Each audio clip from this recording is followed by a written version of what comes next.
What is up, guys? In today's video, I'm going to be going over several Chapter 5 Season 2 tips that you'll wish you knew sooner. As always, if you guys do enjoy this video, remember to give it a like, subscribe if you'd like to see more, and comment down below what you think of the new season thus far. I'm pretty happy with it. Obviously, there are things that we kind of had hoped would change, like the Frenzy Auto Shotgun still being in the game. But overall, I'm pretty happy with the season. I've only been able to play for a few hours, but I'm definitely have a higher opinion of this season thus far than I did last season a few hours in, so that's good. But let me know what you guys think down in the comments below, and if you enjoy it, give it a like, subscribe. Let's get into it. So one of the biggest changes is going to be that the mod benches are no longer in vaults. They now spawn in bunkers, and then these bunkers have set locations or set spots that they spawn in around the map, but you can't open them. They open automatically at third zone, and then you'll start to see them on your map. I don't think every bunker opens every game. I think some stay closed. But either way, at third zone, if you're near a bunker, you'll kind of start to hear like an alarm going off, and then the bunker will open. And you will start to see the ones that have opened on your map. Then you can go there, put attachments on your weapon, same as last season. And then there's a few legendary chests in these like weapon bunkers and some like weapon caches or weapon crates, whatever you want to call them, the weapon cases. So that's pretty good. I personally like this. It is kind of weird that you have to play up to third zone without getting weapon attachments, but I feel like it makes the game somewhat feel like a more traditional BR in the sense that you kind of have to just be good with whatever you find and be good with a variety of different weapons and attachment styles and stuff. Last season, it felt like a race to just kind of loot your POI and then go to a vault location and get attachments, or land at a vault location and try to get attachments as fast as possible. So it didn't feel like you had as much incentive, or the game didn't force you as much to be good with as many things, and I feel like this kind of does. These locations will still kind of be like ratty, like how the vaults were at times. You'll get in some weird fights or people like camping them or waiting on you or just camping down there, you know. It'll happen. But I kind of like that you can just kind of land anywhere and play how you want, and then kind of go for the bunkers when they open. I like this change a lot. There is 0-point dashes if you go in the green water that's in one of the new biomes. The river Styx is what it's supposed to be, I guess. And these kind of give you the 0-point dash. If you guys didn't play in past seasons where the 0-point dash was a thing, you just kind of double hit your jump button and then kind of move your character in the direction you want to go. So if you're moving forward and double hit jump, you'll go forward. If you go to the right, you'll go right, backward, sideways. You know, it makes sense.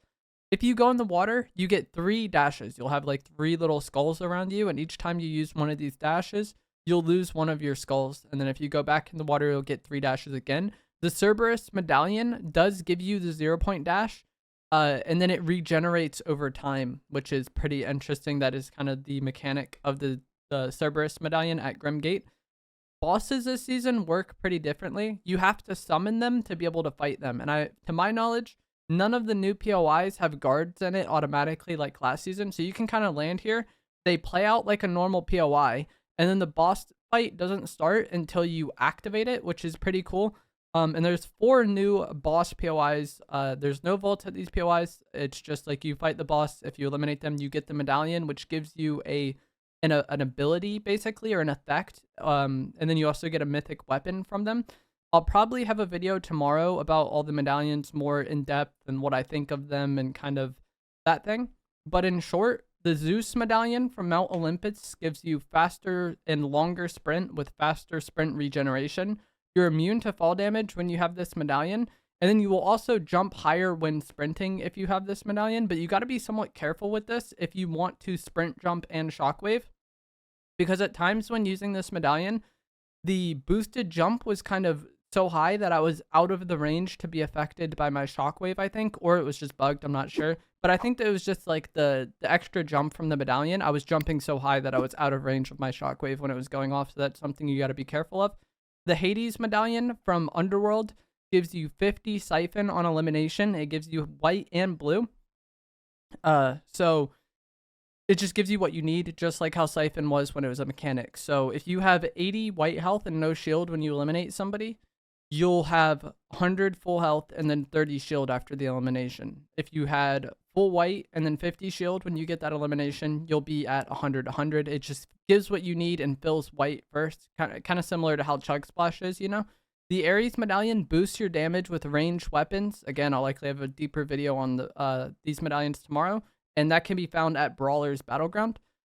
So the medallions no longer regenerate shield over time. They still do give away your location, but each medallion has a unique effect. Again, Zeus is like faster agility.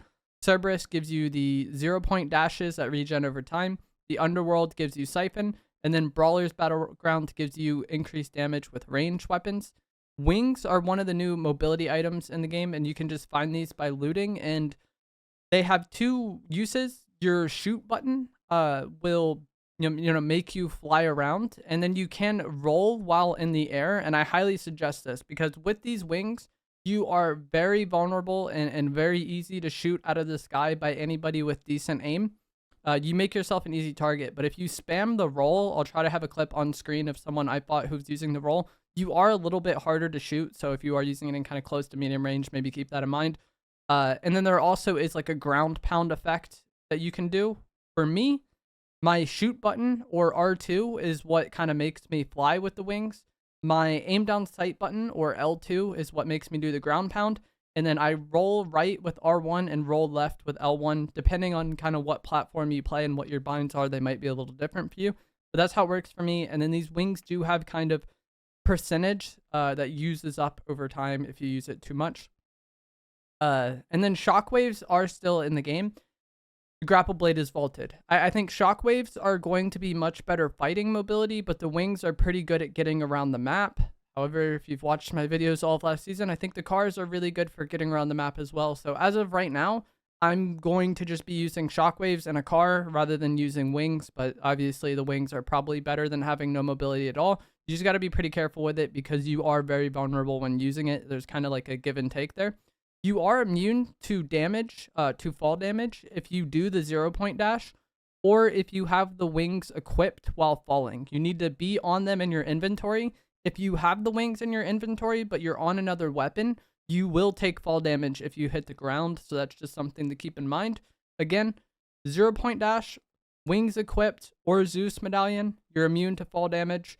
If you have the wings in your inventory, but you don't equip them, like you're not on them, you will take fall damage. And then I think the same would be true for the 0-point dash. If you have the medallion, you would need to do the dash to save yourself from the fall damage. Or if you've gone into the water and you have the skulls, you'll have to do the dash to save yourself from the fall damage. You're not just immune. Again, something to keep in mind, but different ways that you can use these items. The Reaper sniper rifle is still in the game, but the 2x optic was vaulted from last season, and it was replaced with a 2x thermal scope. I didn't like this thermal scope very much. I need to play around and kind of figure out which sight I like most on my sniper now, but I was using the 1.3, and that's kind of like what I had the most success with so far this season. I might end up using the 2x thermal, might end up using the 4x. I'm not 100% sure yet.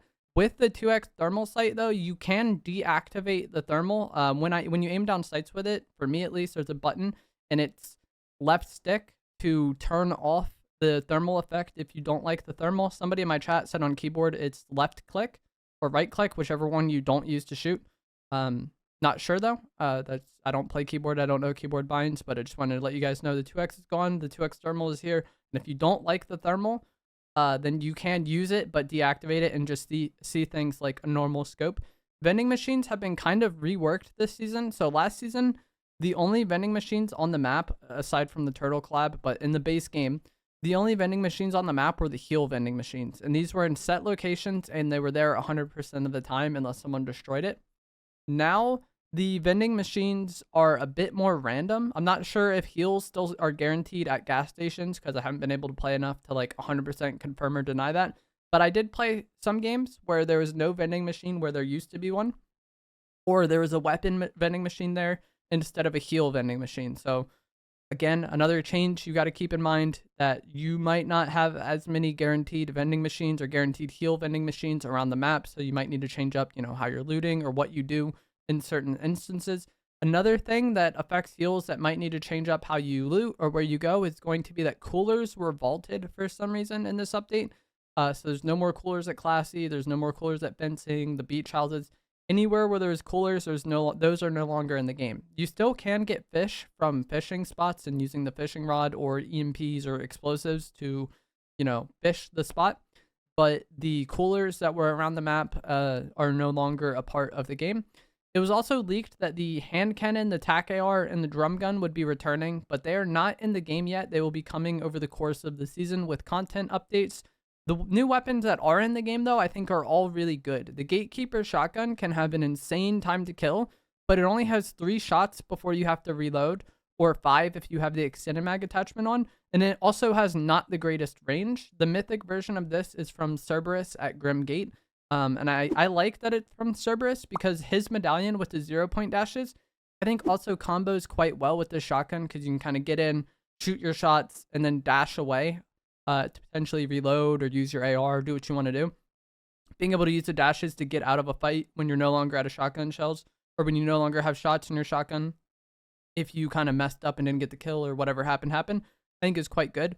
The Harbinger SMG is just a really like solid all around SMG. I think like it's just kind of jack of all trades, master of none type thing. I feel like this replaces a hyper SMG. I think it feels really good. In the mythic version of this, you get from Hades at the Underworld. The Huntress DMR hits hard but shoots really slow.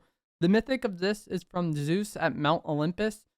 And this is like the new weapon that I think the least of. This is going to be a controversial opinion somewhat because whenever there is a DMR in the game, people hype it a lot and there's people that really like them and that's fine. But I just feel like the fire rate is so slow that if you're fighting a good player, it's not a great weapon to have. And you might say use it at range and kind of use it that way to replace a sniper. But the thing is, if you're peeking into somebody that has a sniper and you have a DMR, that is a trade that is very much in the sniper's favor, I think, because if they headshot you, you're dead. If they body shot you, it's 100. You headshot with the DMR, it's 100, over 100 a bit, or like 60-ish to the body.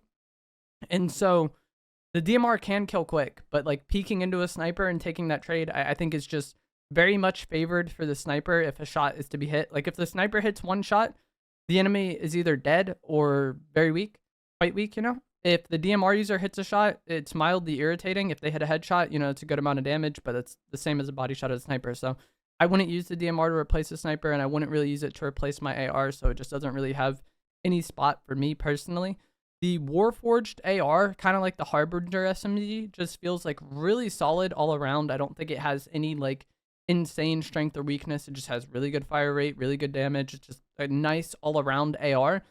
It doesn't really have that much recoil. The description of this weapon said it was a high recoil weapon. I don't really feel it, especially if you outfit it with recoil reducing attachments.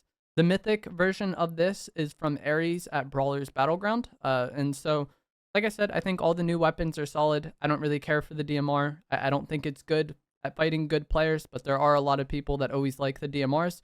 Next thing we're going to talk about is going to be the Zeus Thunderbolt mythic. You can just find this around the map. Probably especially from the Mount Olympus chests in the new biome. And this is kind of reminiscent of the anime mythics where you go up into the air and then you throw lightning bolts down. A lot of people are having a hard time dealing with it. I'll probably have a like stop losing to the Zeus Thunderbolt video at some point, but I think the key to avoiding dying to this weapon is using mobility when they use it. What happens with these kind of all-in mythic weapons where you go up into the air and then throw stuff down? They do a lot of damage. They leave you exposed for a period of time. And so what happens is a lot of people see that the person is exposed and then they feel like they have to fight them there and they have to get the kill that way. And you kind of like opt into that race where if you kill them before they get it off, you win and they're dead. If you don't kill them before they get it off, you're probably dead. And so just when someone tries to use this on you, kind of like shockwaving away or maybe shockwaving at them, that way you're like right under them when they drop down. Is a way to play against these anime mythics in the past. This one isn't anime, but it works kind of similar to the Deku Smash or the Kamehameha. With the Deku Smash or the Kamehameha, I would usually shockwave at them and then try to get on them right as it was like ending. Not sure if that's the best play with the Zeus one because I haven't played against it as much, but it does feel like it gets through its animation much faster than those other ones did. So I think just not opting into that damage trade unless you already have them very weak, or damage race, I guess. Unless you already have them very weak is probably the best bet if you want to avoid losing to these. The old vault POIs are still on the map, and they still have vaults, but they're open by default now, and there's no mod bench or legendary chest in there, just a little bit of gold and like a few chests. So they're not as good, but they're still there. They're just open by default. You don't have to open them. And then some of the mini vaults that were around the map, they can still be opened the same way last season. Like there'll be a boss that you eliminate, you get the key card, and then you open the vault. And then they have basically the same loot. From what I saw, they had the same loot as they did before. So the mini vaults are still here. They work the same way. The old boss medallion vaults are open by default, and they don't have nearly as much loot. But that is going to be it for this video. Hope you guys found this helpful, informative, interesting. As always, if you did, remember to give it a like, subscribe if you like some more. Comment down below what you think of this season, or kind of like what tip in this video helped you most. And I will see you guys in the next one. Thanks for watching.